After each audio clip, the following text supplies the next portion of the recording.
The phone rang as I was finishing breakfast. It was an old machine with a disc. I refused to change it for something more modern, despite my son's constant taunts. Pearl always said that phone would bring us luck, but luck left our house with her 5 years ago. Hello? My voice sounded hoarse. It was unusual to talk in the morning as no one usually did. Dad? It's Ebner. I straightened involuntarily, as if my son could see me through the phone line. Ebner rarely called, only when he needed something. Good morning, son. Listen, it's my birthday this Saturday, remember? Ebner didn't wait for me to answer. We're having a family dinner. Ernestina insists you come. I knew that wasn't true. My sister-in-law Ernestina never insisted on my presence. Rather, she was the one who suggested that I not be invited, and Ebner decided that my absence would raise too many questions from the rest of the family. Of course I remember your birthday, I replied. 42 is a good age. 43, Father. I'm turning 43. Oh yes. I'm sorry. I had indeed forgotten. After 60, the years start to merge and the details slip away faster than I'd like. So you'll come? 6 o'clock tonight. I could sense the impatience in his voice. He wanted to get the conversation over with. Of course I'll be there. Can I get you anything? I don't need anything, Ebner said. Just, be on time. I promised not to be late, and we said goodbye. Ebner hung up first as usual. Setting aside my unfinished toast, I looked out the window at the gray April sky of Castleton. Typical weather for our town, neither winter nor spring, as if nature hadn't yet decided what to do next. That's exactly how I've been feeling for the past few years. Being invited to my son's birthday party didn't make me happy, only anxious. The last 3 family gatherings had ended the same way. Ebner would strike up a conversation about my house. It's too big for one person, too expensive to maintain. You could move to a decent senior place where you'll be taken care of. I knew what was behind those words. Ebner needed money. Money from the sale of the house I'd built with my own hands for Pearl 40 years ago. I'd lived in Castleton all my life, 38 years delivering mail on the same streets I grew up on, knew every dog, every wicket, every story behind closed doors. People trusted me with their letters, cards, packages, the little and big joys of their lives. I was part of this town, and the town was part of me. The house on Elm Street was the last thing that connected me to the past, Pearl. With the times when the kids were small and looked at me with respect instead of poorly concealed irritation. I went up to the second floor, to the bedroom I'd once shared with my wife. I opened the closet and took a long look at the dark blue suit I'd bought for Pearl's funeral and had worn only a few times since. I had to see if it was too loose. I'd lost a lot of weight in the last year. It hung next to Pearl's summer dresses, which I'd never gotten around to putting away. Her scent had long since faded, but sometimes I thought I could still smell it, the faint scent of lavender and vanilla. The doctor had said it was normal, that memory could play such jokes. Trying on the suit, I found that it had actually gotten big. The pants were only held on by the belt, and the jacket dangled around my shoulders like a hanger. Pearl would have said I looked like a scarecrow from Farmer Higgins' cornfield. The thought made me smile. I carefully hung the suit back in the closet. Wearing it to my son's birthday party would be weird, too formal. Ebner would probably think I was going out of my mind. As it was, he thought I was almost senile, though I retained my clarity of thought and firmness of hand in my 68 years. I may have forgotten little things, but in the important things my mind remained sharp. On Saturday, I woke up early at first light, a habit developed through decades of postal service. After a breakfast of oatmeal, Pearl always said it was good for the heart, I spent the morning fiddling in the garden. The ground had warmed up enough to plant early vegetables. This year, I decided to try growing broccoli. Pearl loved it and I never learned how, but the grandchildren, especially the youngest, Lydia, ate it with gusto. By noon, I was done with the beds, and after washing my hands, I made myself a ham sandwich. I turned on the radio, an old model that Pearl and I had bought back in the 80s. It was broadcasting news about some political scandal in the Capitol, but I didn't care much for it. Politics had always seemed a dirty business to me, and in recent years especially so. After dinner, I decided to take a nap. It was going to be a tiring evening. I lay on the couch in the living room under a picture of Pearl and me in front of Lake Champlain. That trip to Vermont had been our last vacation together, a year before her diagnosis. I woke up to the alarm clock ringing at 4 o'clock. Showering and shaving took half an hour. I'd gotten slower with age, though I'd never admit it. I chose the dark brown slacks and plaid shirt Pearl had given me for our last Christmas together. I decided not to wear a tie. Ebner would find something to complain about anyway. At 5 o'clock I was ready, but it was too early to go out. Ebner's house was on the other side of Castleton, in a new neighborhood where young families with money were settling. 20 minutes by car, no more. I sat in the chair by the window, the same one where Pearl liked to knit in the evenings, and looked out at the street where the neighborhood kids were playing. My kids used to run down that street too, once upon a time. Willow was always serious, responsible, like a little adult. Ebner, on the other hand, was loud and demanding. Pearl said he'd inherited my stubbornness, but I saw him more as my father, a man who always knew what he wanted and wasn't shy about taking it. At 15 minutes past 6, I left the house, locking the door carefully. My old Ford started on the third try, another reason for Ebner's taunts. "You're driving scrap metal, Father. It's dangerous. One day it's going to stall in the middle of the road, and what are you going to do?" But the car was reliable despite its age, and so was I. The drive to my son's house was familiar but unpleasant. Every time I drove past new houses with perfect lawns and identical mailboxes, I felt like a stranger. Castleton was changing, becoming part of the big world, losing its character and coziness. Perhaps it was just senile grumpiness, but I missed the town of my youth. As I pulled up to Ebner's house, a 2-story brick building with columns at the entrance.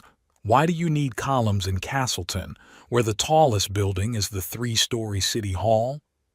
I noticed several unfamiliar cars, so there would be other guests. This reassured me a little, with strangers around. Ebner was unlikely to press me with his ideas about selling the house. I parked behind a silver minivan that looked like it belonged to Willow and her husband Dexter. So Ebner's sister was already here. We hadn't seen each other much lately. She lived in Portland, 3 hours away, and was busy working for an insurance company. Willow had always been kinder to her old dad than Ebner, though she too felt I should move on after Pearl's death. I slowly got out of the car, feeling my back aching after the half-hour drive. I pulled a small package out of the back seat, a gift for Ebner, my father's old silver cufflinks. Not that my son had ever worn them, but it was a family heirloom, and I tried to follow tradition. The front door opened before I even rang the bell. On the doorstep stood Lydia, my 10-year-old granddaughter, with a wide smile exposing her new adult teeth, still too big for her baby face. "Grandpa!" She threw herself around my neck, almost knocking the cane out of my hand. I hugged her with one arm, feeling the warmth and sincerity that was so lacking in relationships with adult children. "Hello, Lydia. How is my favorite granddaughter?" "I'm your only granddaughter, Grandpa," she laughed, taking my hand and leading me into the house. In the spacious hallway smelled something spicy and sweet. Probably Ernestina was preparing her special apple pie. There were voices and muffled laughter coming from the living room. Lydia tugged at my sleeve. "You know what, Grandpa?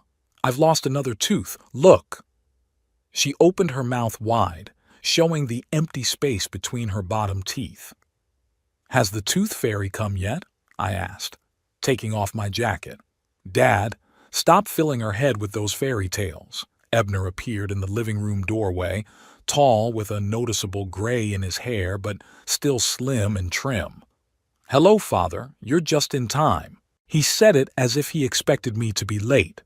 I nodded, handing him the package. "Happy birthday, son." Ebner took the gift with a barely perceptible grimace. He'd never been able to hide his emotions, even as a child. "Thank you," he said without much enthusiasm. "Come on in. Everyone's already gathered." I followed him into the living room where the sofas and armchairs were filled with guests. Willow immediately came up to meet me, giving me a hug and a kiss on the cheek.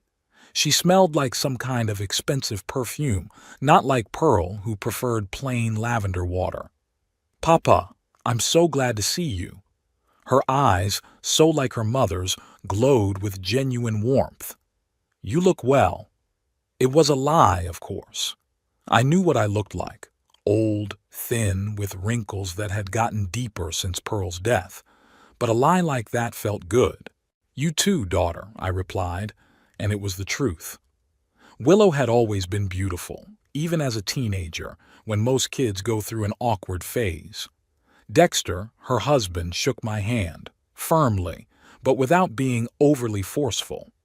He was a good man, an accountant, quiet and reliable. Pearl approved of him, which was the highest praise. "Hello, Mr. Lamston," he said with a smile. "How are you?" "Not bad for an old man," I said, sitting down in the chair he offered me. I knew the other guests vaguely, a couple of Ebner's business friends, neighbors whose names kept slipping my mind. They nodded politely at me, but made no conversation. I was a stranger at this party, despite my family ties. Ernestina appeared from the kitchen, wiping her hands on her apron. My sister-in-law was an attractive woman, not a beauty but with correct features and a good figure, which she had retained after 2 pregnancies. Her brown hair was gathered into a neat bun, and a polite smile played on her lips that didn't reach her eyes. "Hello, Waird." She never called me daddy or father, only by my first name, as if I were just an acquaintance, not her husband's father. "I'm glad you could make it." I nodded, accepting the wine glass she held out to me. "Thank you for the invitation, Ernestina. It's always so cozy at your place." That was a lie, too. Ebner and Ernestina's house was never cozy. Too perfect, too sterile, like an interior design magazine. Not a single book out of place, not a single picture that wasn't perfectly aligned. Pearl called homes like this unlivable.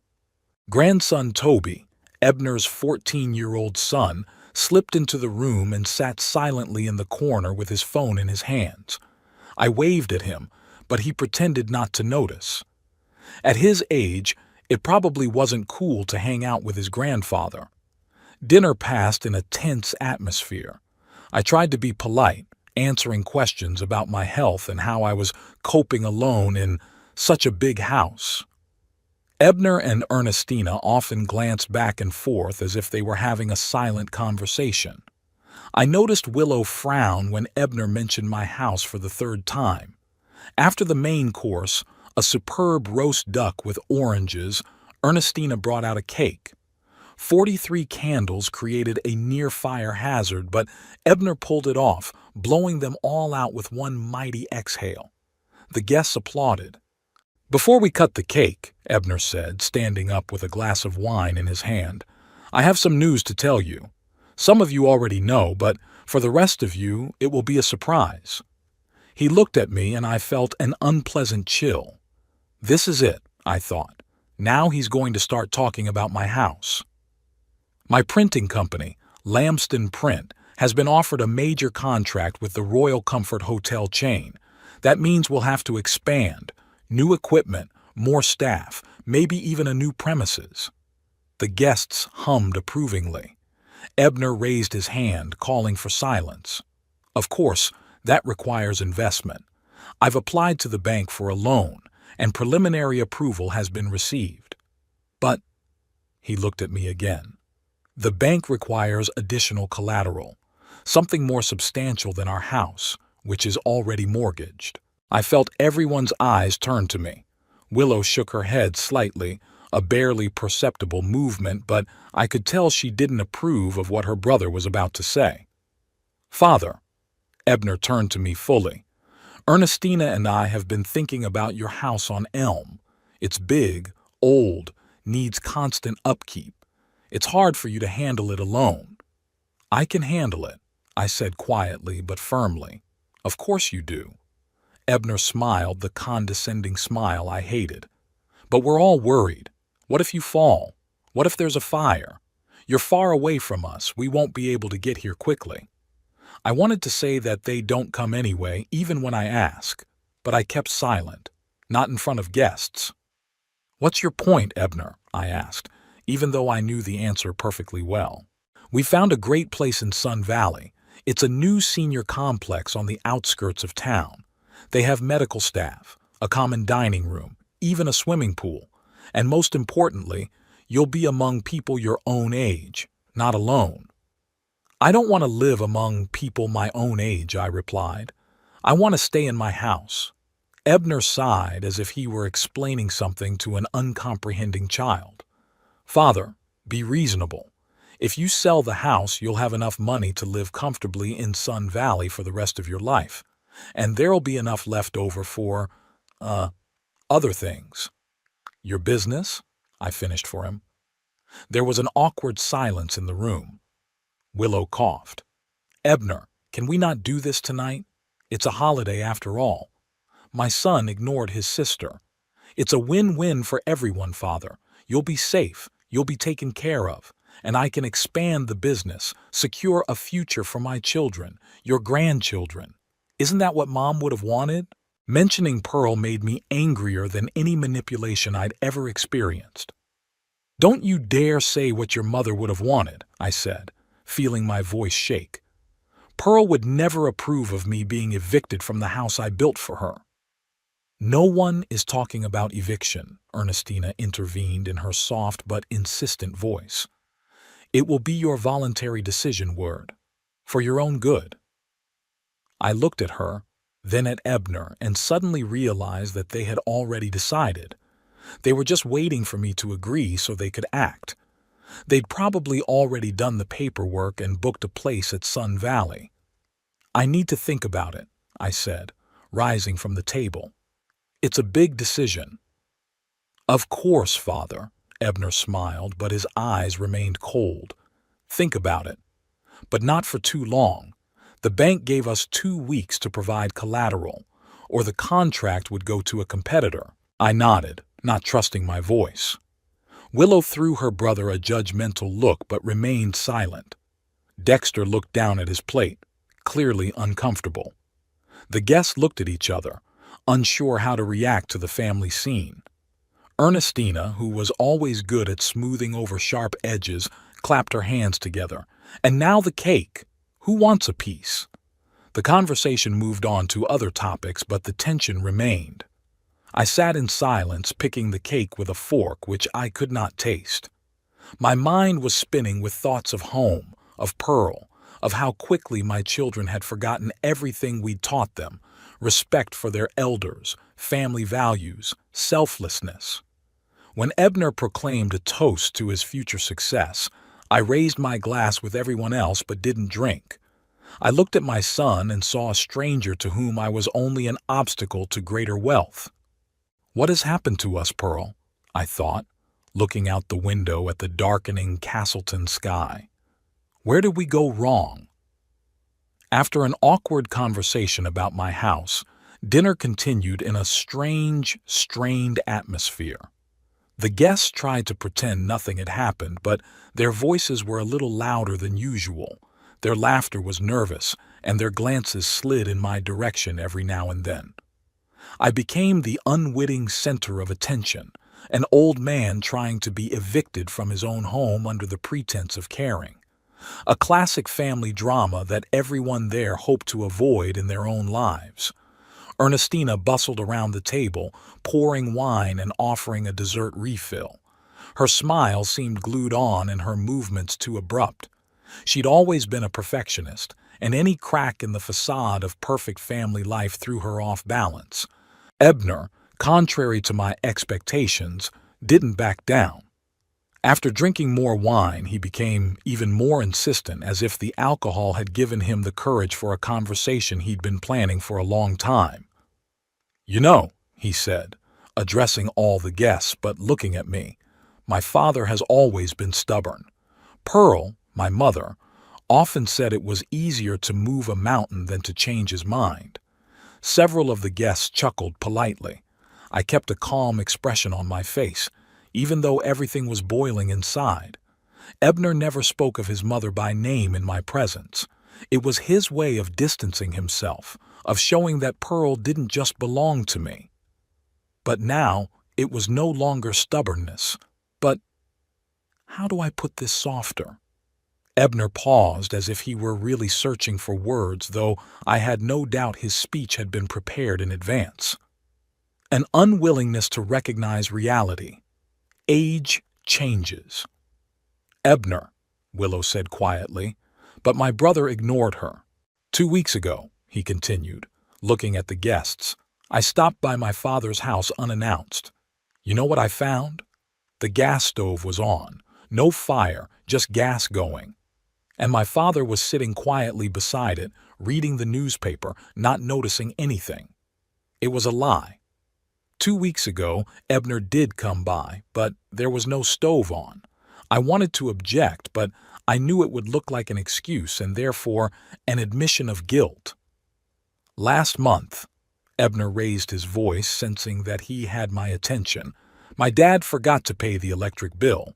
I had to go over there and take care of it. And before that, there was the story of the forgotten keys. I did miss the electric bill, the only time I've missed it in years. But it wasn't because of forgetfulness, it was because I was in the hospital with pneumonia. Ebner didn't mention it.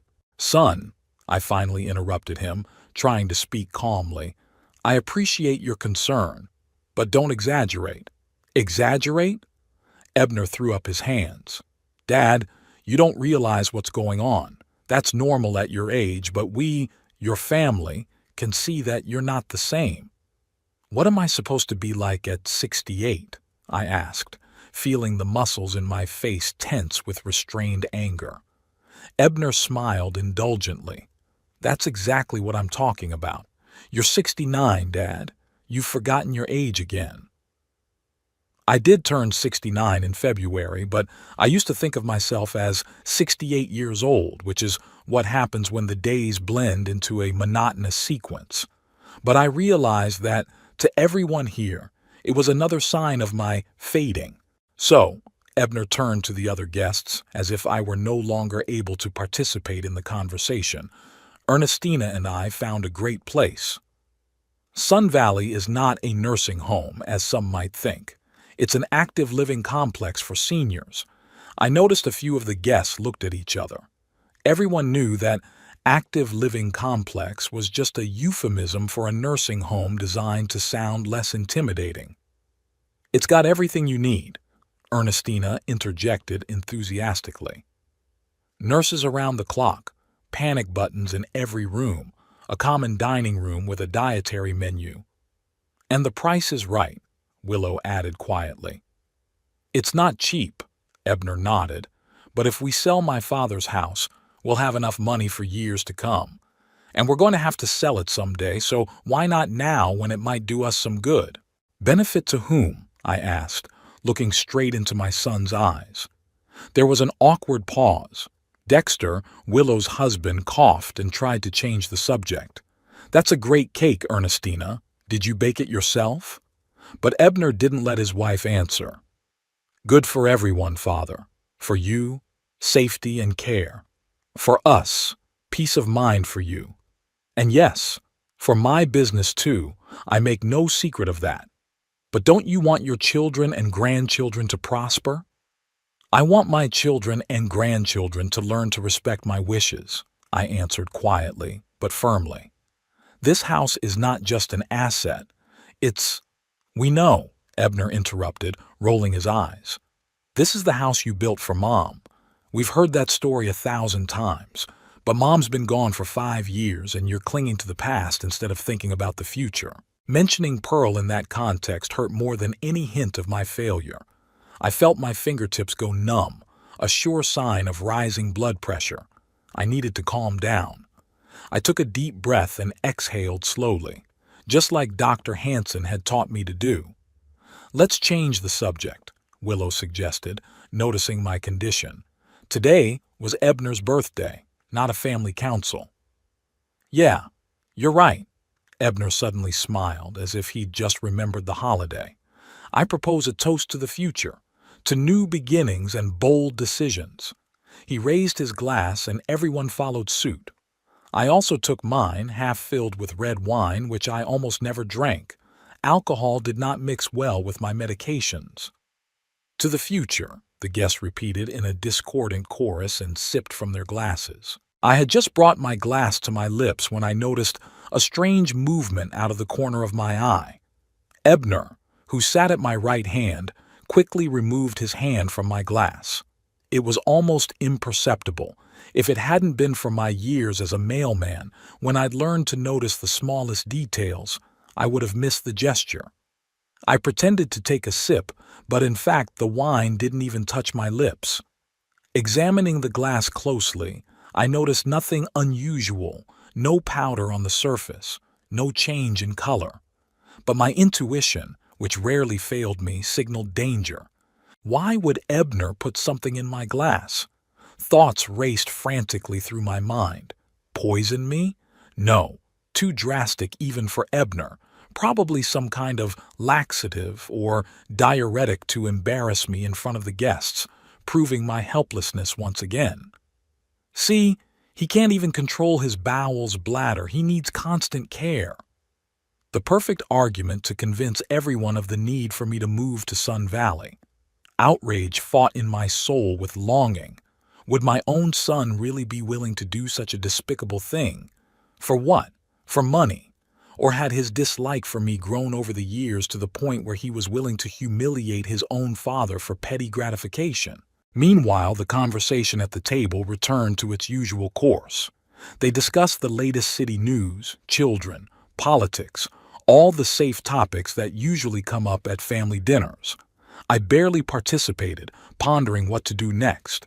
I could just not drink the wine, but then Ebner's plan would still work.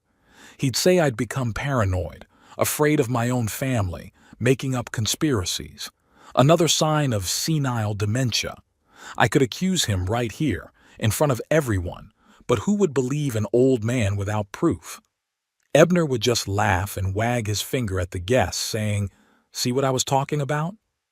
And that's when I came up with an idea. Simple, but effective. An eye for an eye, as the Bible says. If Ebner wants someone to be embarrassed today, it shouldn't be his father. I waited until everyone was engrossed in a story one of Ebner's friends was telling. Something about a fishing trip and a giant trout that had fallen off the hook, a common tale that fishermen have been repeating since time immemorial.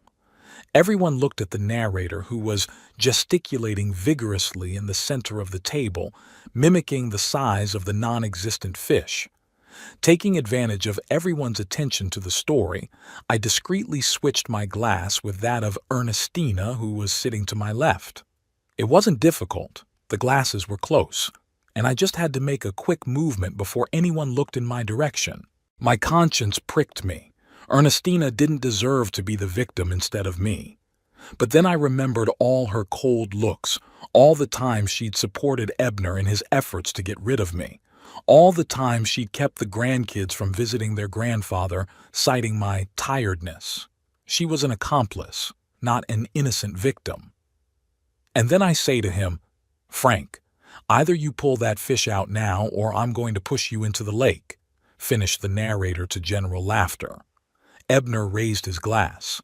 "To fishing stories that never change." Everyone drank again.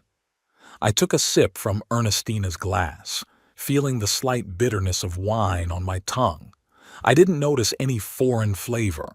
Whatever Ebner had spiked it with was well dissolved and tasteless.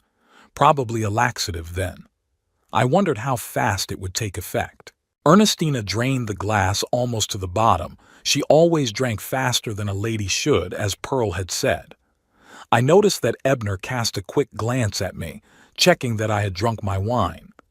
When he saw the nearly empty glass in my hand, he smiled slightly with the corner of his mouth, a smile I remembered from his childhood when he'd successfully put a frog in his sister's bed or hidden my glasses. The conversation continued. Willow talked about her new position at the insurance company, how she and Dexter were planning to go to Europe this summer.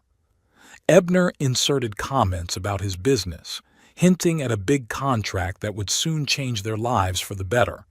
The usual talk of ordinary people dreaming of more. I watched Ernestina trying to do so discreetly. About 15 minutes after she drank the wine, a strange expression appeared on her face. She turned pale and swallowed several times, as if trying to cope with nausea. "Ernestina, are you okay?" Willow asked, the first to notice the change.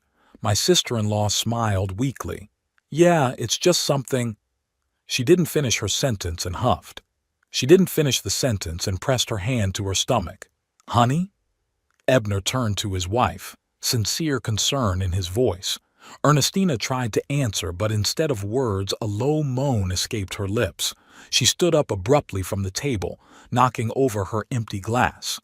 "Excuse me, I have to—" and without speaking, quickly left the dining room. There was silence at the table. The guests looked at each other, not knowing how to react. Ebner frowned. "It must be a stomach thing. She's been cooking all day, hardly eating anything. Maybe she needs some help?" Willow suggested, half rising from her seat. "I'll check," Ebner said and followed his wife out. The guests looked around awkwardly. Some offered more wine. Others talked about the weather, the usual reaction of people who didn't know how to behave in an awkward situation. I sat in silence, trying to keep a neutral expression on my face. There were conflicting feelings inside me, satisfaction that Ebner's plan had failed, and shame that I had done that to Ernestina. What would Pearl say when she saw such petty vengeance on my part? Ebner returned a few minutes later, his face expressing a mixture of concern and irritation. "Ernestina is not well," he announced. "She apologizes, but she won't be able to return to the table." "What's the matter with her?" Dexter asked. "Should we call a doctor?" No, Ebner answered quickly. "It's just an upset stomach. It happens." He gave me a strange look, like he was trying to figure something out. I pretended to be concerned. "I hope it's nothing serious. Maybe it's something to do with the food." "Everyone ate the same thing," Ebner said, "and no one else got sick." "Maybe allergies?" suggested one of the guests. "My sister can't stand shellfish, and she gets the same twinge." "Ernestina isn't allergic," Ebner shook his head. "Probably just overworked with the holiday preparations." The conversation gradually returned to its previous course, but the atmosphere had changed. Without the hostess, the party seemed to have lost its center. The guests began to look at their watches and whisper. One of the neighbors was the first to apologize and began to say goodbye, referring to the need to get up early tomorrow. He was followed by the others. I, too, decided it was time to leave. After thanking Ebner for the invitation and wishing Ernestina a speedy recovery, through the door she never came out of the bathroom, I headed out. Willow volunteered to walk me to the car. "Are you okay, Dad?" she asked when we were alone in the driveway. "This talk about the house. Ebner shouldn't have brought it up today, not in front of everyone." "I'm fine," I answered, though it wasn't entirely true. "Don't worry about me." "I am worried," she put her hand on my shoulder. "You're still my daddy, and I want you to be happy. But Ebner's right in his own way, too. This house is too big for you alone." "Don't start, Willow," I pulled away gently. "Not tonight." She sighed. "Okay, but promise me you'll at least think about it. Not about the nursing home, but maybe a smaller apartment or moving in with me and Dexter. We have a guest room with a private bath." "I'll think about it," I promised, knowing I wasn't moving anywhere. My house was the last thing that connected me to Pearl, to our life, to a past that was becoming more and more blurred by the day. Willow hugged me goodbye, and I smelled her perfume, not at all like Pearl's, but somehow it reminded me of her. Maybe because there was the same tenderness in her daughter's gesture that I remembered in my wife's touch. I was just getting into the car when the front door of the house opened abruptly and Ebner appeared on the doorstep. Even in the darkness, I could see that his face was contorted with anger. "Dad!" He walked quickly to the car, ignoring Willow, who was still standing nearby. "What did you do? What are you talking about, son?" I tried to make my voice sound innocent and surprised. "Don't pretend!" Ebner was almost shouting. "Ernestina is very sick. What did you put her on?" Willow gasped. "Ebner, what are you talking about? Daddy didn't slip her anything." "Then why did she lock herself in the bathroom with—" He paused, apparently aware of his sister's presence, and continued in a quieter voice. "With an upset stomach. What is that but poisoning?" "Maybe food poisoning," I suggested. "Or a virus." "Don't you dare make a fool of me." Ebner leaned against the open car window, his face only a few centimeters from mine. "I saw you switch glasses. Do you think I'm blind?" I stayed calm, even though my heart was pounding like crazy. "I don't know what you're talking about, Ebner." "What glasses?" "You know which ones," he said through gritted teeth. "Yours and Ernestina's. Somehow you found out and decided to take revenge. But you won't get away with it, old man." "Ebner, that's enough," Willow intervened, pulling her brother away from the car. "You're drunk and you're talking nonsense. Dad didn't poison anyone. Why would he do that?" Ebner looked at me with such hatred that I could almost physically feel the heat of it. But there was something else in that look too. Confusion. Incomprehension. He knew I'd somehow figured out his plan, but he couldn't figure out how. "This isn't over," he said quietly without shouting, which made his words sound even more menacing. "You can't cling to the past forever, Father. Change is inevitable, whether you like it or not." He turned and headed back into the house with a quick stride, leaving Willow at a loss. "What was that all about?" she asked, walking back to my car. "Why is Ebner accusing you of poisoning Ernestina? That's absurd." I shrugged. "Your brother always had a flair for the dramatic. He must have had too much to drink." Willow shook her head. "No, there's something wrong. I've never seen him so angry." She glared at me.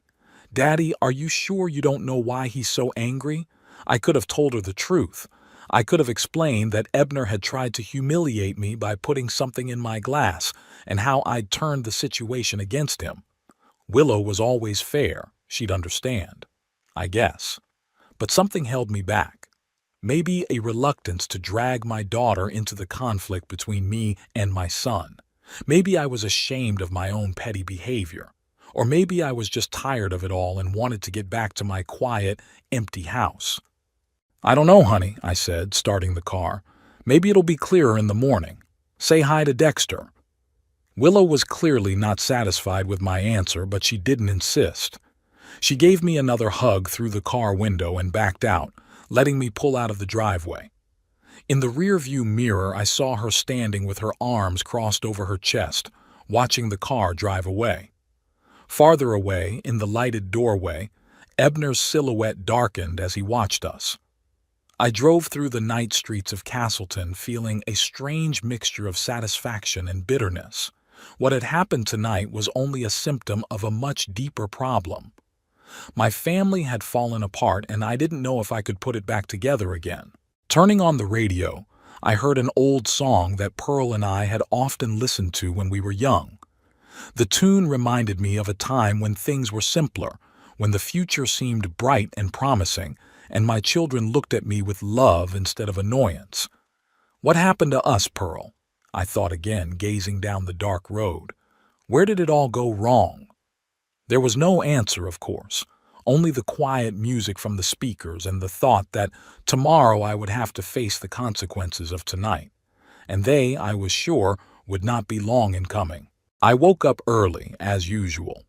Old letter carrier habits don't disappear with retirement. My body still considered 5 in the morning the perfect time to start the day. For a while, I just lay there, looking up at the ceiling and listening to the silence of the house. Somewhere in the back of the building was the ticking of an old wall clock that Pearl had bought on sale during our first year of marriage. Outside, the birds were chirping softly. The spring was gaining strength in spite of all the hardships of human life. The events of last night came back to me in all their unpleasant details. Ebner's attempt to put something in my glass, my retaliatory maneuver, my son's angry accusations in the driveway, Willow's confused face. None of this boded well. I rose slowly, feeling my joints aching. Age was taking its toll, though I'd fought it diligently, doing the set of exercises Dr. Hansen recommended every morning, stretching, a few light squats, back exercises. Nothing complicated, but enough to keep my body in working order. Breakfast was modest, oatmeal with dried fruit and a cup of strong tea. Pearl had always insisted on a full breakfast of bacon and eggs, but since her death, I'd gradually switched to simpler food. I didn't see the point in cooking something complicated just for myself. I was just finishing the dishes when the phone rang.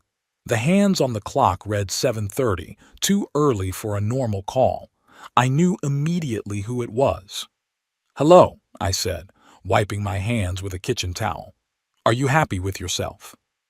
Ebner's voice sounded hoarse, like he'd been up all night. "Good morning, son," I said calmly. "To what do I owe this early call?" "Don't pretend you don't understand." I could hear the fury in his voice. "Ernestina spent the whole night in the bathtub.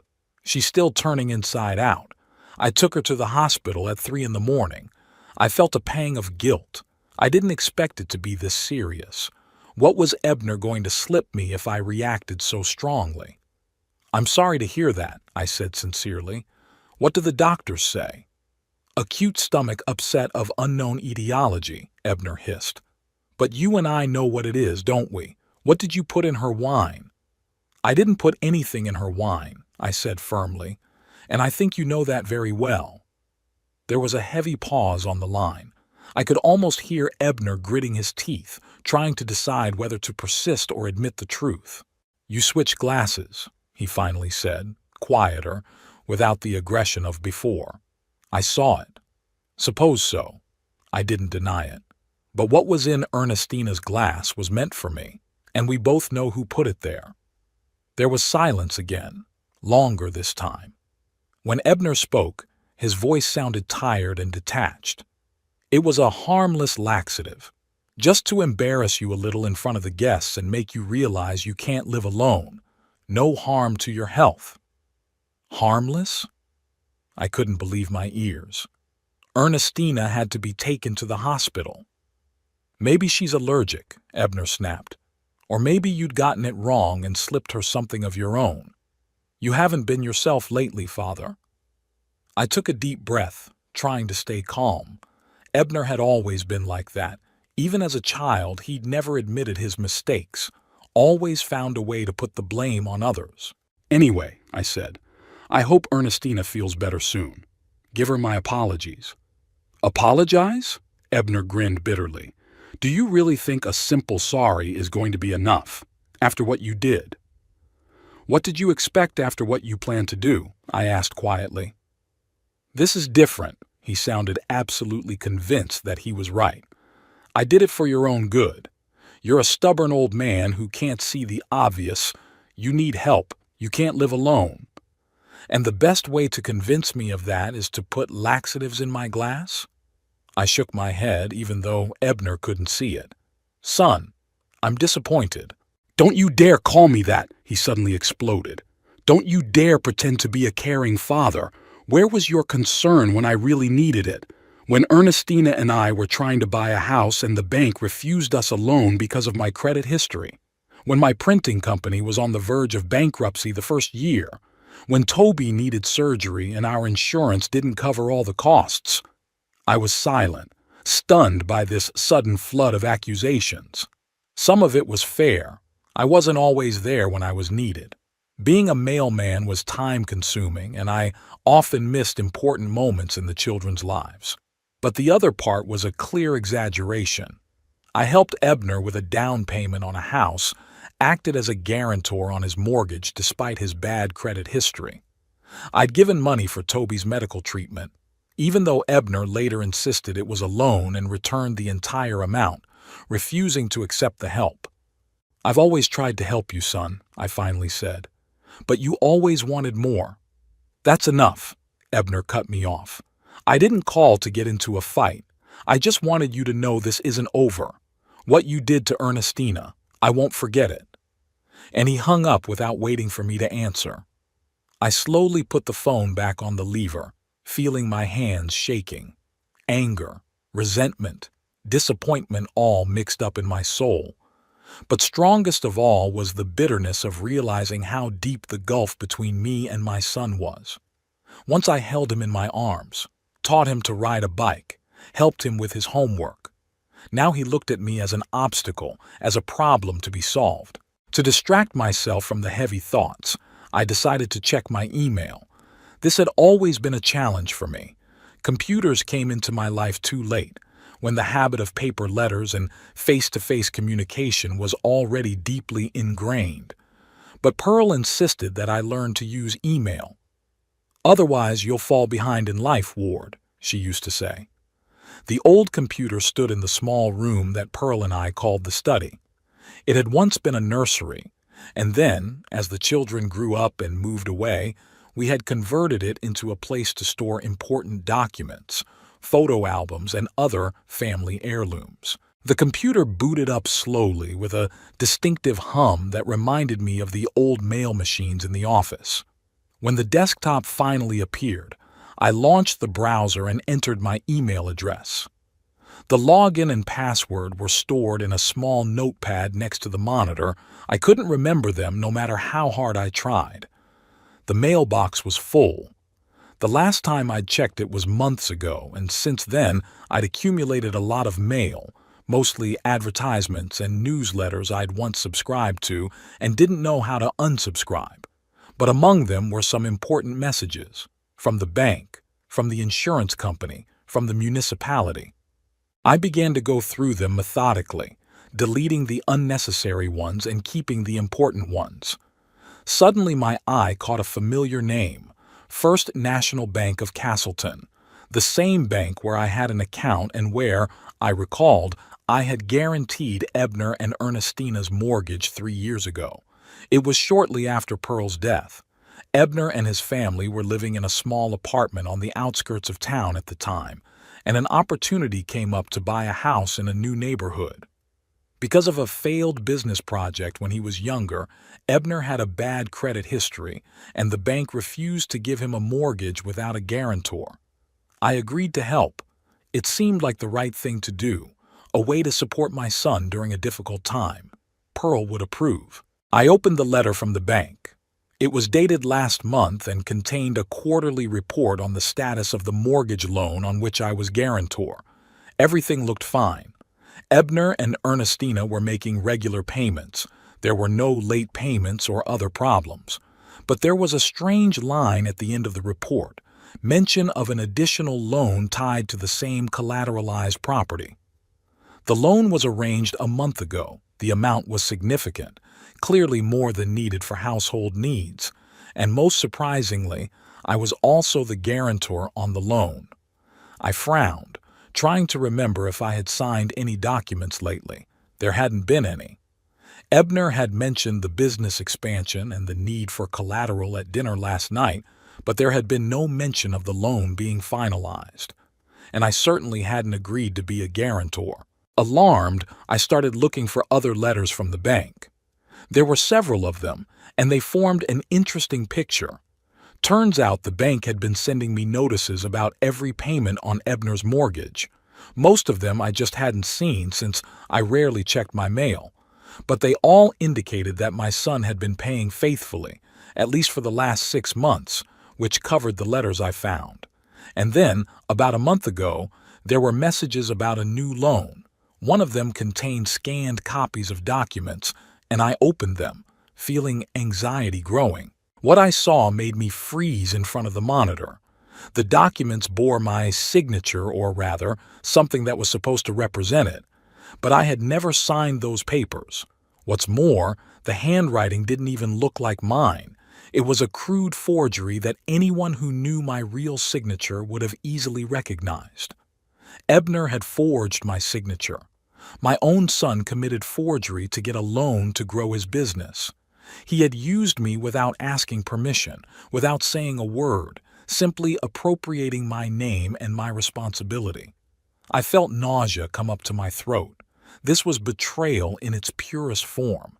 It was one thing to want me to sell the house and move into a nursing home, but it was quite another to forge my signature on financial documents. It was no longer just disrespectful, it was a crime. Thoughts raced feverishly through my head. What to do? Call the bank? Call the police? Confront Ebner directly? Each option had its own consequences, and none seemed entirely correct. If I contacted the bank or the police, Ebner could face criminal prosecution. Despite everything that had happened, he was still my son, and the thought of him going to jail because of my statement was unbearable. Pearl would never approve. On the other hand, if I just ignored what had happened, it would mean acquiescing to Ebner's actions. And what if he can't make the loan payments? Then I'd be liable as guarantor. I could lose my house, my savings, everything I had left. I decided to print out the documents so I could have physical proof of the forgery.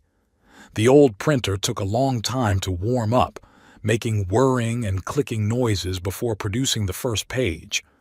When all the documents were printed, I folded them into an envelope and put them away in the desk drawer where I kept important papers. Then I dialed the bank's number. The phone was answered by a friendly girl who, after listening to my question, connected me to the mortgage lending department.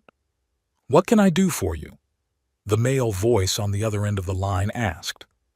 "My name is Ward Lamston," I began. "I would like information about a loan where I am a guarantor."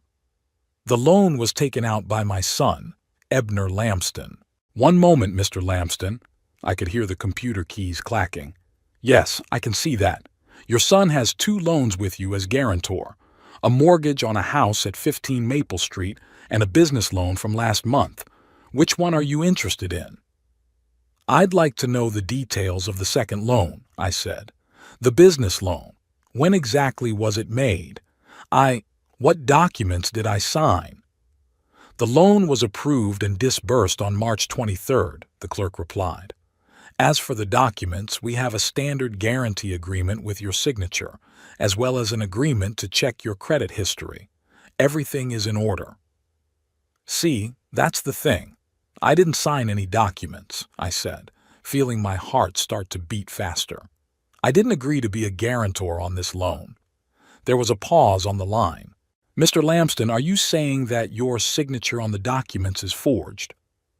There was a note of concern in the clerk's voice.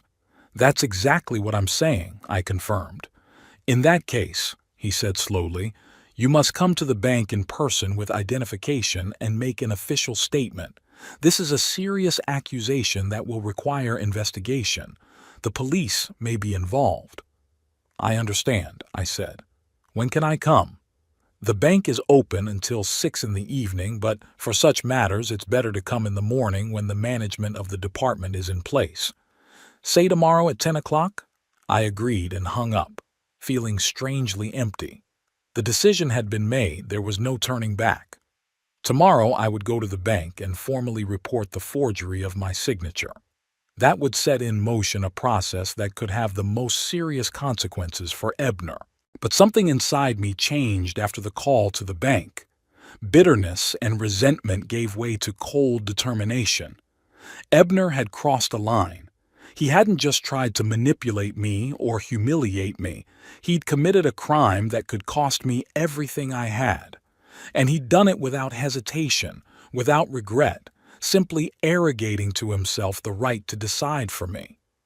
I remembered his words on the phone this morning. This isn't over. He was threatening me, his father, because his plan to humiliate me had failed.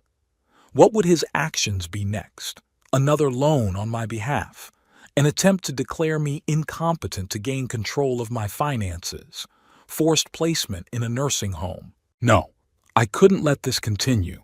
It was time to put a stop to it, even if it meant conflict with my own son. Some lessons are only learned through pain, and it looked like Ebner was about to learn one of them. I went back into the study and sat down at the computer again. This time I opened the word processor and started typing slowly, with 2 fingers, just like Pearl had taught me. I wrote down everything that had happened in the last few days, all the facts, all the details that might matter. It was a diary of sorts, a testimony that might be needed if the situation escalated.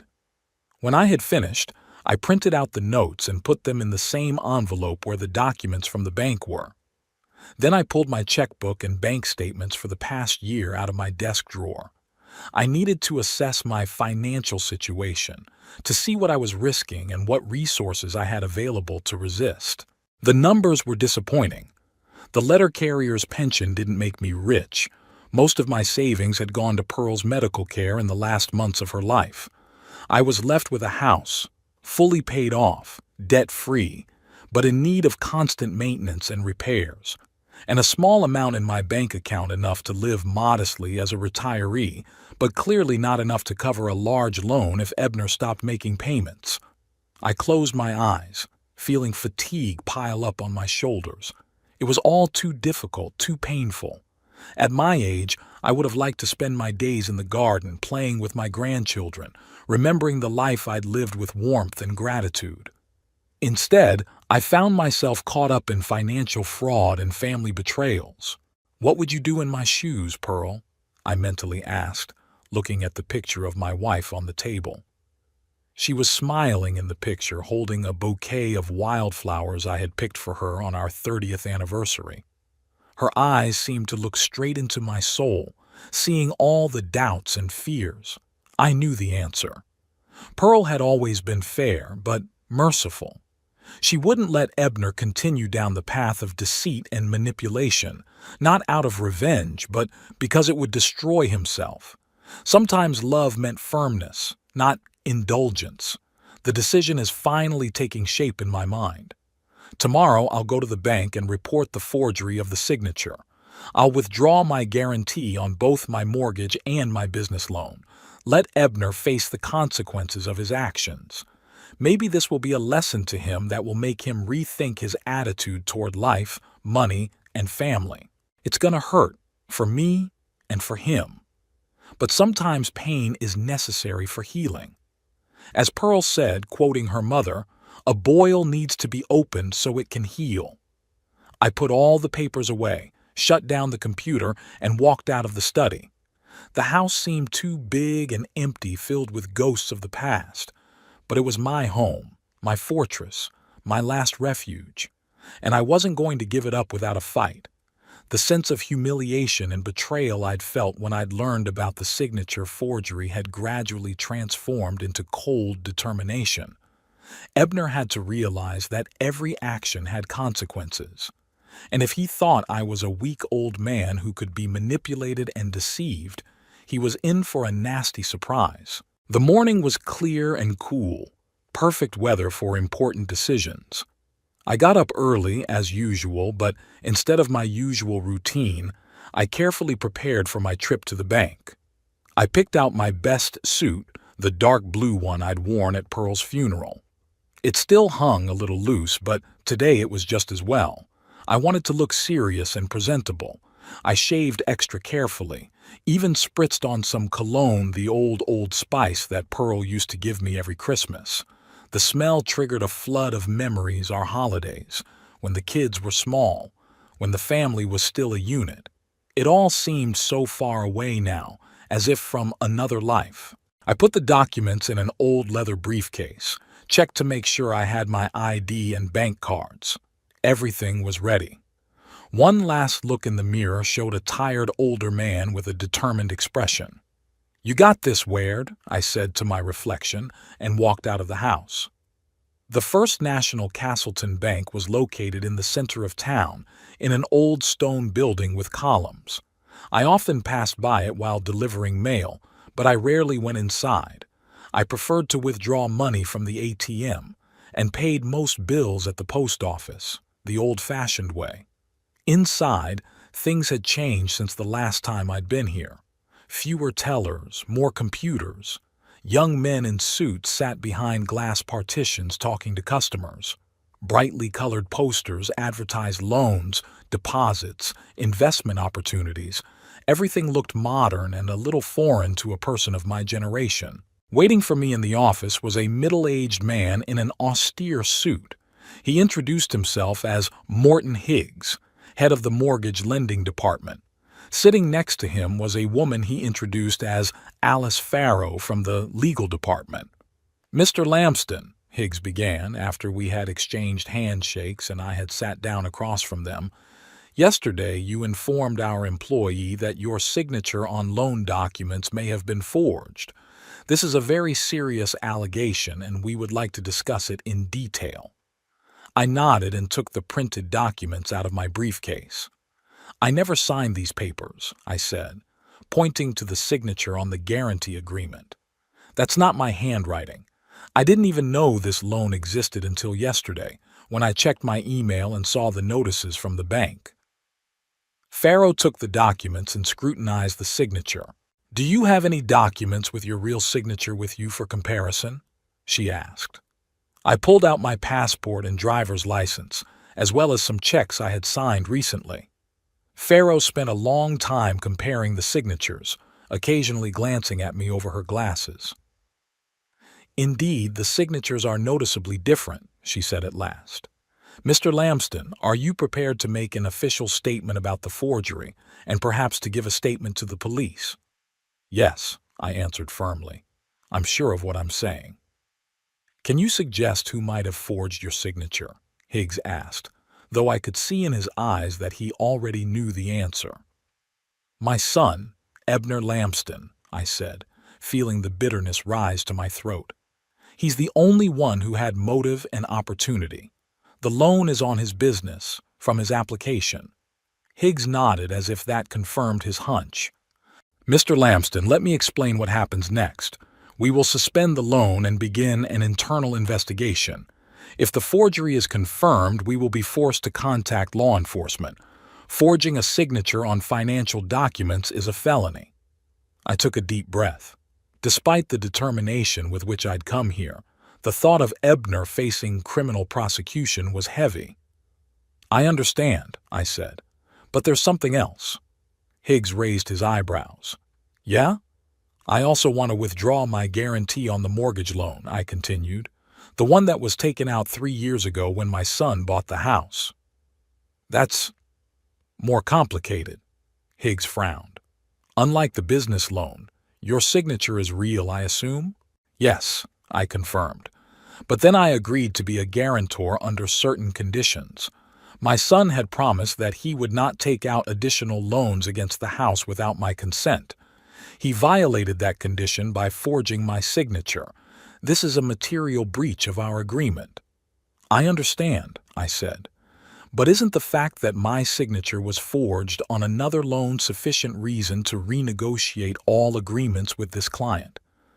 Higgs and Farrow looked at each other again. There was a look of surprise in their eyes, as they had not expected such legal knowledge from an elderly pensioner. "You're right," Higgs said slowly. "The bank can renegotiate all credit agreements with a client if there is evidence of fraud on his part. But that would have serious consequences for your son, Mr. Lamston. If we revoke the mortgage guarantee, he will have to either repay the loan in full immediately or provide other collateral. Otherwise, the bank will be forced to initiate foreclosure proceedings." I remained silent, contemplating the situation. I didn't want my grandchildren to end up on the street because of their father's mistakes. But at the same time, I knew I had to teach Ebner a lesson, to stop him before he went too far. "I have a suggestion," I said finally. "We freeze the business loan and start investigating the forgery. As for the mortgage, I'm willing to continue as guarantor, but on the condition that all payments go through me. That is, Ebner will wire the money to me, and I'll pay the mortgage. That way, I know that the payments are on time and in full." We spent the next hour going over the details. I signed the forged signature statement, agreed to participate in the investigation, and signed the new mortgage loan documents. Higgs explained that the bank would contact Ebner later today to notify him of the situation and the need to appear at the bank to resolve the matter. By the time I left the bank, it was almost noon. The bright spring sun was blinding my eyes, so I put on the old hat I always carried with me in the car. Before I got behind the wheel, I decided to walk around downtown to gather my thoughts.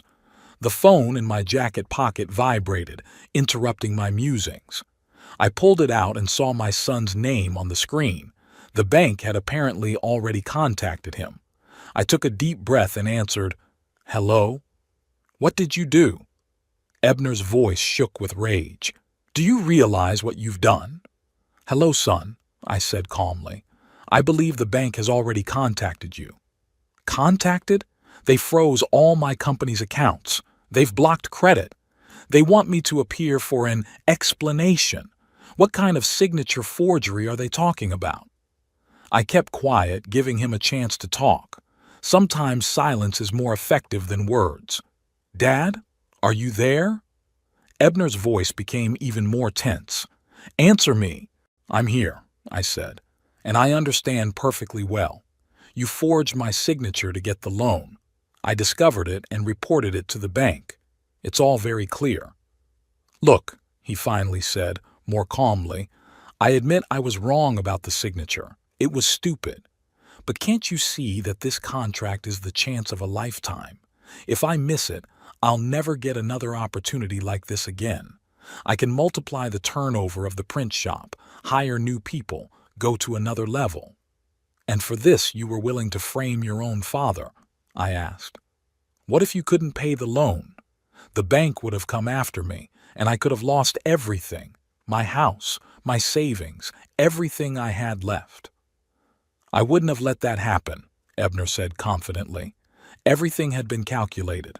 The contract guaranteed a steady stream of payments that would more than cover all the loans."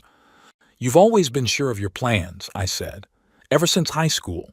Remember when you wanted to open a comic book store, then the internet cafe, then the travel agency? All those projects ended the same way. You lost interest and money, and your mom and I had to help you out. Let's meet and talk like adults. I'm on my way to your place now. I'll be there in 20 minutes. Ebner arrived exactly 20 minutes after the call. His face was red with anger, his hair disheveled, his tie askew. He looked like he'd run out of the office in a panic, not taking care of his usually impeccable appearance. "Come in," I said, stepping aside. "I made tea." "Tea?" He grinned bitterly as I walked in with a tray. "Really? You ruined my life and now you're offering tea?" "I didn't ruin your life, Ebner," I said, setting the tray on the coffee table. "You put it in jeopardy when you decided to forge my signature." "It was a technicality." He raised his voice again. "Just a signature on a piece of paper, and you turned it into a disaster." "No, son," I shook my head. "It's not just a signature. It's a crime, and it's not your first step in that direction." "What are you talking about?" Ebner frowned. "About the laxative you put in my glass," I reminded him. "About how you manipulated me for years to get what you wanted. About how you turned Ernestina against me and even tried to influence Willow." "Bullshit!" Ebner cut him off. "You've become paranoid, Father. You see conspiracies where there aren't any."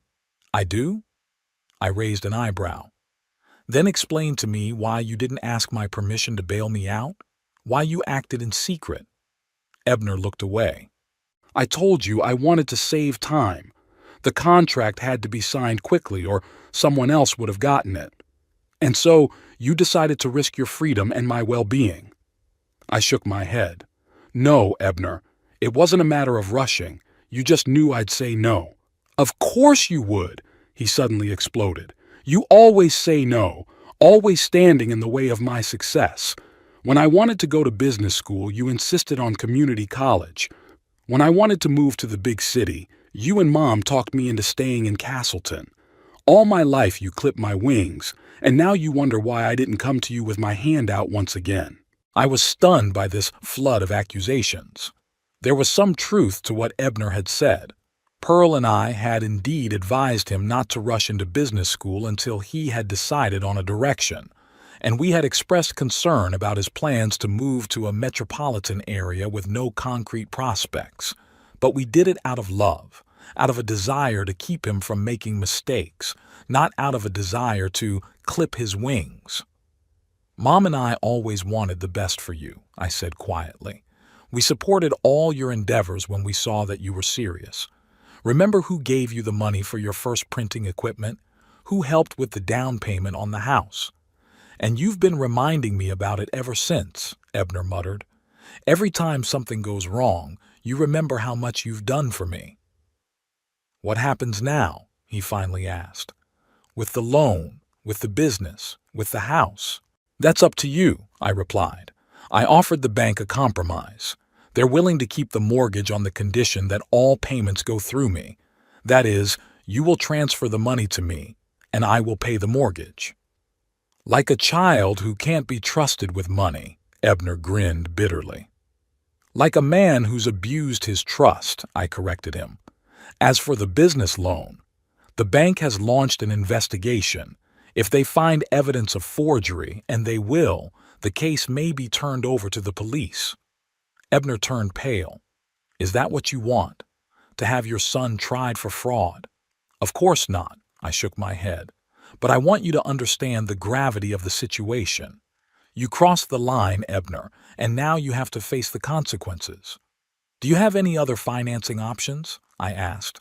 "Other investors? Partners?" Ebner shook his head. "I tried, but no one wants to invest in small businesses in Castleton. Too small a market, too much risk." "What about selling a stake in the business?" I suggested.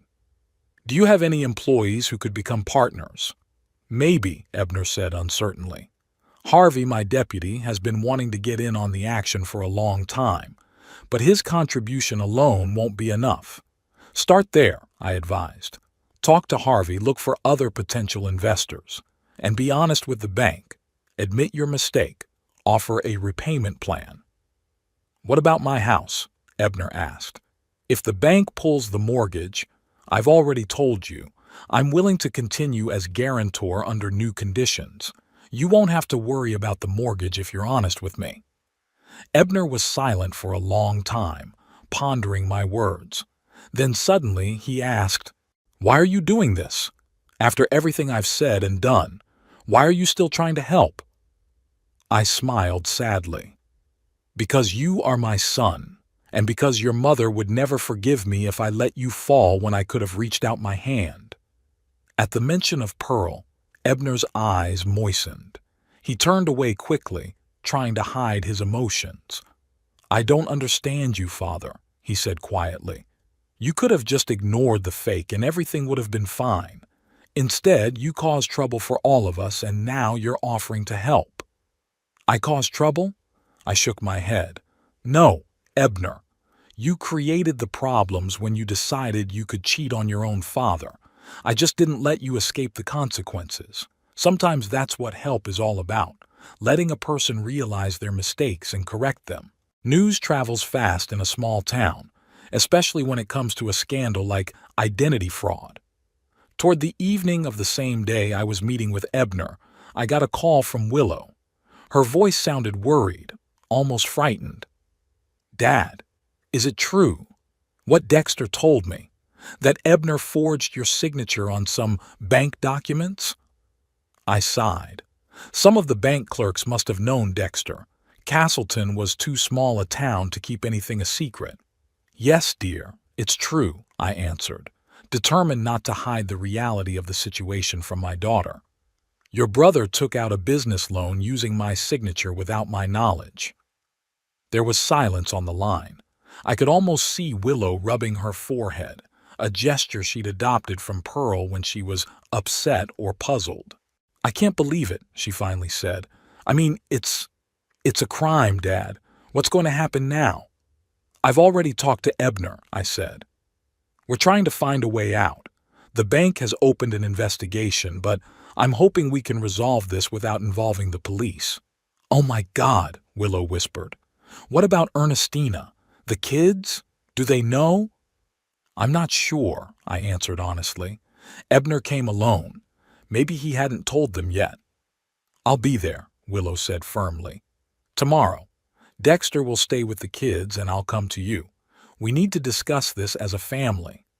I wanted to object, to say that she shouldn't get involved in the conflict between me and her brother, but part of me was glad that Willow was taking my side. My daughter and I hadn't been as close as we had been in recent years, and her support now meant more to me than I could put into words. Okay, I said. I'll be waiting for you. The next morning, as I was eating breakfast, the doorbell rang. When I opened it, I saw Ebner. He looked exhausted with dark circles under his eyes as if he'd been up all night. Behind him stood Ernestina, pale and tense. May I come in? Ebner asked without his usual assertiveness. I stepped back silently, letting them into the house. We walked into the kitchen where my uneaten oatmeal was still on the table. Sorry for the early visit, Ebner said, sitting down at the table. Ernestina sat next to him, hands folded in her lap like a model schoolgirl. Ernestina and I discussed the situation all night and decided to come to you before I went to the bank. I sat down across from them, waiting for them to continue. I was wrong, Ebner said, looking me straight in the eye. What I did to the signature, it was unforgivable. And what happened at my birthday party? With the laxative, he shook his head. I don't know what came over me. I guess I was just, confused. Ernestina put her hand on his shoulder. We're both confused, Waird, she said, addressing me personally for the first time in years. Ebner told me everything, about the signature, about the laxative, about your conversation yesterday. I was in shock. I couldn't believe that we'd gotten to this point. I looked at them, not knowing what to say. Part of me wanted to just forget about everything, go back to the way things were. But the other part of me remembered all the years of estrangement, all the small and big betrayals, all the times when Ebner and Ernestina had put their own interests ahead of family ties. What made you change your mind? I asked at last. Yesterday you were ready to accuse me of every mortal sin, Ebner, and today you came to apologize. What happened? Ebner and Ernestina looked at each other. The truth, said Ebner. The truth happened. When I got home yesterday, Ernestina knew right away that something was wrong. I told her about our conversation, about the bank freezing the accounts, about the investigation. He paused, and she asked me bluntly, Did you really forge your father's signature? And I couldn't lie. Not to her, not after everything that had happened. Ernestina squeezed his hand. I was furious, she admitted. I had never seen Ebner so small. He confessed to everything, not just the signature forgery, but what had happened at the birthday party, how he planned to slip you laxatives to make you feel helpless and agree to sell the house, how he manipulated you for years to get financial support. And you forced him to come here? I asked. No, Ebner shook his head. It was my decision. After Ernestina expressed everything she thought, we talked for a long time. About us, about our family, about the example we set for our children. And I realized I'd become what I'd always despised, a man willing to betray his loved ones for money. I was silent, trying to comprehend what I had heard. Their sincerity seemed genuine, but I'd known Ebner too long to trust the sudden change without reservation. What do you want me to do? I asked bluntly. Nothing, Ebner answered. I mean, of course I'd like you to withdraw your statement about the signature forgery, but I realize I have no right to ask you to do so. I'm here to plead guilty and say I'm willing to take responsibility. I'm going to go to the bank and confess. What about the printing press? The contract? I talked to Harvey as you advised, said Ebner. He's agreed to put up the money and become a partner. It's not as much money as we need, but it's a start. Maybe we can find other investors. And if not, well, we'll have to cancel the contract. It'll be hard, but it's not the end of the world." I looked at my son, trying to see him as the little boy I once taught to ride a bike. That teenager who came to me for advice when he fell in love for the first time. That young man who stood beside me at Pearl's funeral, squeezing my hand tightly when I was ready to break.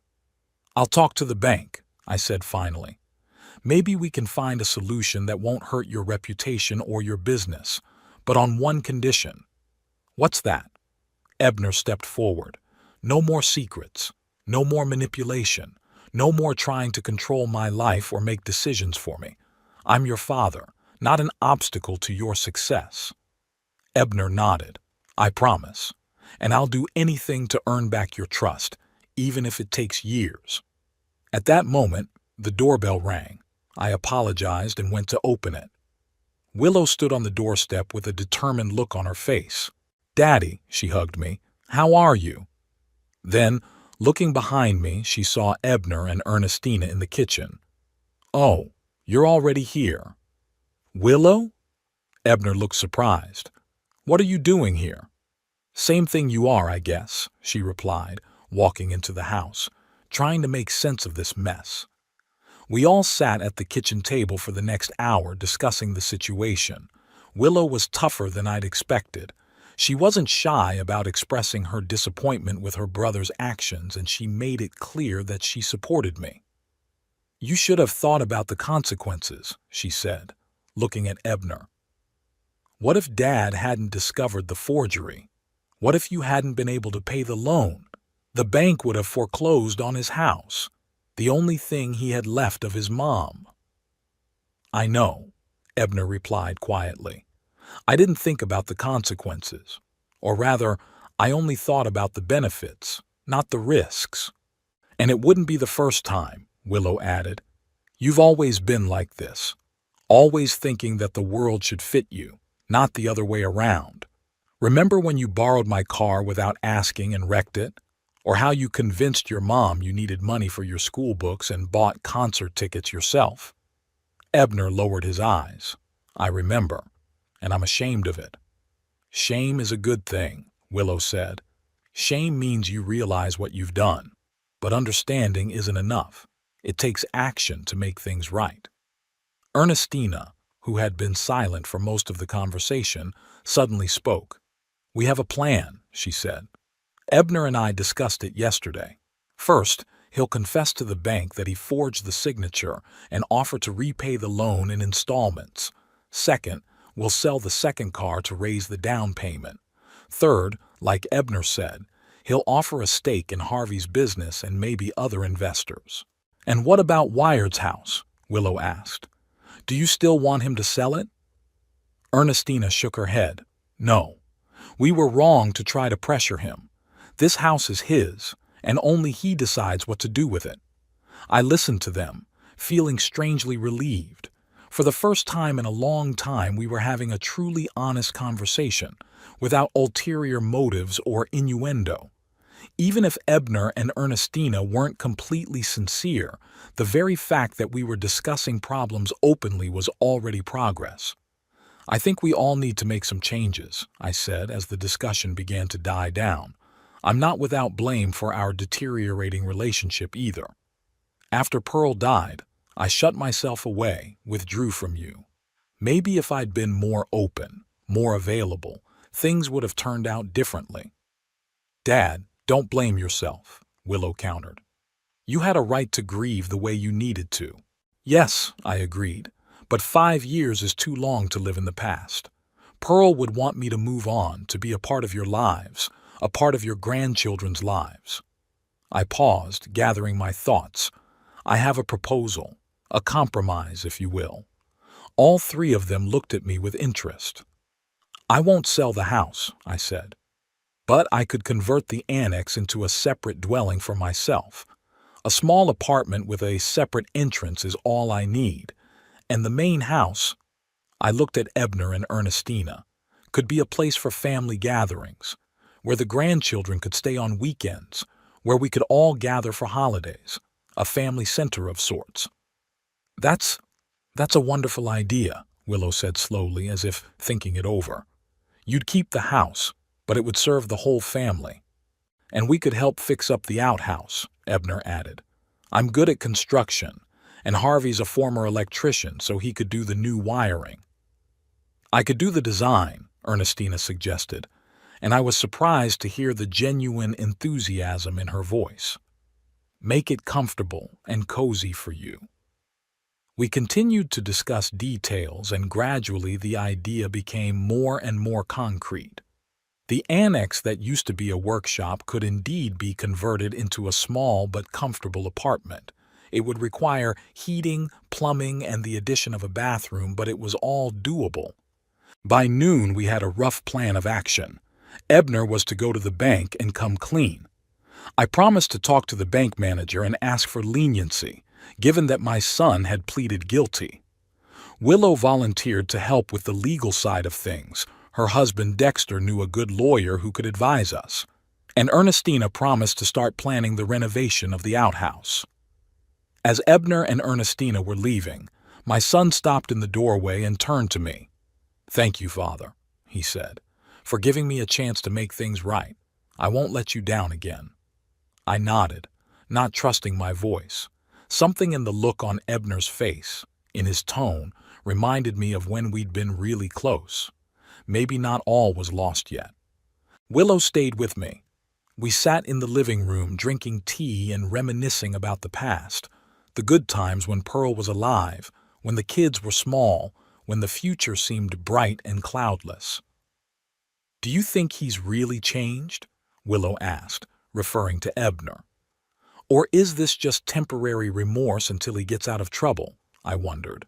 "I don't know," I answered honestly. "People can change, but it usually happens slowly with difficulty. Ebner had always been impulsive, always looking for the easy way out, but he's also always been capable of genuine love and affection. I guess time will tell." "Do you?" Willow looked at me carefully. "Are you really ready to forgive him after everything he's done?" "I'm working on it," I said. "Forgiveness is a process, not an overnight decision. I want to forgive him. I want to trust that he can change. But trust has to be earned. We'll see how he behaves in the coming months." Willow smiled. "You know, you're an amazing man, Dad. After everything that's happened, you're still able to give people a chance. Mom would be proud of you." The thought that Pearl would be proud of me warmed my heart. I had so often questioned my decisions after her death, so often wondered what she would have done in my place. Maybe I was finally beginning to find my own path. The following weeks were filled with activity. Ebner, as promised, honestly confessed to the bank about the signature forgery. Thanks to my plea and the fact that he had come forward with the confession himself, the bank decided not to take the case to the police, limiting itself to a fine and temporary closure of the line of credit. The business loan was canceled, but Ebner managed to find other investors, including Harvey, and although the amount was less than he had originally planned, it was enough to fulfill the minimum requirements of the contract. Renovation of the annex began almost immediately. Ebner came every weekend with tools and materials, sometimes with Harvey, sometimes with other friends. Willow and Dexter also helped when they could. Even the grandchildren participated. Toby turned out to be a good helper with the hammer, and Lydia was enthusiastic about choosing colors for the walls and curtains. Ernestina was completely transformed in her attitude toward me. She called almost every day, consulting on the layout, bringing fabric samples and furniture catalogs. One day she confided to me that she had always felt uncomfortable in my presence, thinking I was judging her as not being a good enough wife for my son. "I was wrong," she said. "Instead of trying to get to know you better, I distanced myself, and then it was too late, or so it seemed to me." "It's never too late for new beginnings," I replied, quoting Pearl, who always believed in the possibility of change. By early summer, the addition was ready. 60 square meters of personal space, a bedroom, a small living room, a kitchenette, and a bathroom. Everything was new, modern, but with a touch of antiquity that I had always appreciated. Ernestina had done a great job of selecting furniture and accessories that perfectly matched my taste, although I had never told her that directly. Moving day became a real family celebration. Ebner barbecued in the backyard. Willow baked Mom's apple pie from an old recipe, and the grandchildren ran around the garden playing hide and seek. Looking at them, I felt something long forgotten come back, a sense of belonging, a sense of family. In the evening, when everyone had dispersed, I sat in my new living room, looking out the window at the main house. The lamps in the windows created a warm, cozy glow. I thought about Pearl, about how much she loved this house, how she had put her soul into it. She would approve of my decision, I was sure. The house continued to serve the family, though not in the way we had originally planned. I pulled an old silver watch out of my pocket, a gift from Pearl for our 20th anniversary. It had long since gone, but I carried it around with me as a talisman, a reminder of a time that couldn't be brought back but could be treasured. Maybe it was time to put them in for repair, to get them going again. Maybe it's time to move forward, not forgetting the past, but not living it either. By defending my dignity, by resisting Ebner's manipulations, I'd not only regained my self-respect, but, oddly enough, I'd earned the respect of my family. Not ostentatious deference out of fear or self-interest, but real respect based on understanding and acceptance. A new chapter of my life was just beginning. And though I knew there were still many challenges ahead, that my relationship with Ebner was still fragile and needed work, I looked forward to the future with hope. For the first time in a long time, I didn't feel like a lonely old man clinging to the past, but part of something bigger, a family that had found its way back to each other despite all the challenges.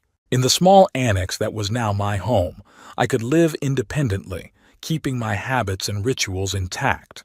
And in the big house, the grandchildren could stay overnight, visit on weekends, filling the old walls with new laughter and new memories. It was a compromise that worked for all of us, preserving the past while creating space for the future. I put the kettle on and pulled out a box of photos I'd moved from the main house, old snapshots, yellowed by time, capturing moments that would otherwise be lost. Pearl, young and smiling with little Willow in her arms. Ebner on his first bike, proud and a little scared. A family picnic by the lake, where we all laugh at some long-forgotten joke. These memories were a treasure that no one could take away from me. But now I realized they were meant to be a foundation, not a prison.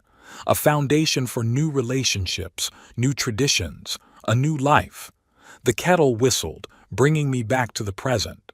I made tea, not in a single cup as I usually did, but in the small teapot Ernestina had given me as a housewarming gift. "In case you have guests," she said with a smile. And I realized that now there really could be guests. Children, grandchildren, maybe even new friends. Life went on, opening up new possibilities, new horizons. I sat down in the chair by the window, the same one in which Pearl liked to knit in the evenings, and raised my cup in a quiet toast. "Here's to new beginnings, Pearl," I thought. "Here's to the family we've made. Here's to the future that's just beginning."